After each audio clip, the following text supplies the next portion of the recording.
السلام عليكم ورحمة الله وبركاته. عيد مبارك عيد مبارك. waxaanu maanta fadhinaa magaalada Maynis gobolka Highland Valleys tukaanka Soomaalida. waxaanu ka hadli doonaa tabarucaadiyadii ugu dambeeyay ee aanu gacanta ku haynay ee aanu ururinaynay tabarucaadkaas oo midina ahaa fatahaadihii ka dhacay magaalada Qardho oo cadadkeedu dhamaa 5,620 euro iyo lacag ka sii horeysay oo intaan karoonuhu aanu magaraasay nagu bilaabin iyadana aan ururinaynay oo iyadana cadadkeedu ahaa 3,500 lacagtii sidii xaajigu idin sheegay Qardho way gaadhay oo waan u dirnay video clip bana magaraasa laga soo sameeyay oo naloo soo diray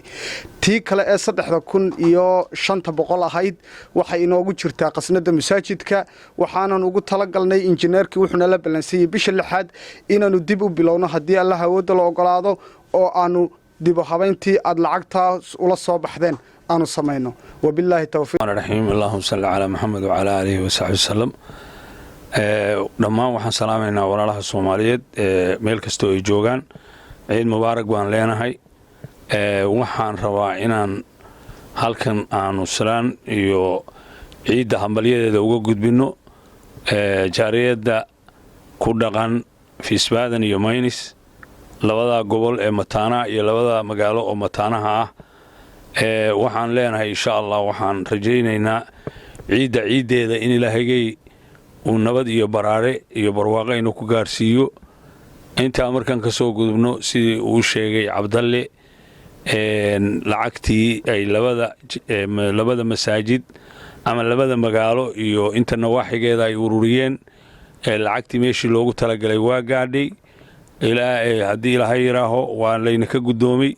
waana la soo duceeyay annaguna waxaan leenahay insha Allah dadkii arinta la baxay tabarucaadkaas oo walaalahooda Qardho ugu gurmaday fatahaadii ka dhacday in Ilaahay wax khayr ugu bedelo in uu Ilaahay maaragtay uu miisaankooda xasanaadka u saaro in Ilaahay ciyaalkooda iyo maalkooda iyo maskaxdooda iyo maaragtay dhammaantoodba in Ilaahay maaragtay ku xafido aad baa laynu ku soo duceeyay kaliibkiina waa arki doontaan insha Allah annaguna saasaanu maaragtay arinta waxaan rabnaa in ay jaariyadu ogaato inay lacagtii meeshii loogu talagalay iyo guddigii fatahaadaha ay gaadhay iyagana ay soo hadleen oo ay sidii ay ahayd lacagtu intay ahayd iyo ma garanaysaa inay lacagtii soo gaadhay ay sheegeen annaguna hadee amaanadii aad noo dhiibteen saasaanu ku gudanay idinkana waxaan idinka rajaynaynaa insha Allah inuu Ilaahay inuu ku bedelo bedel khayr jaaliyada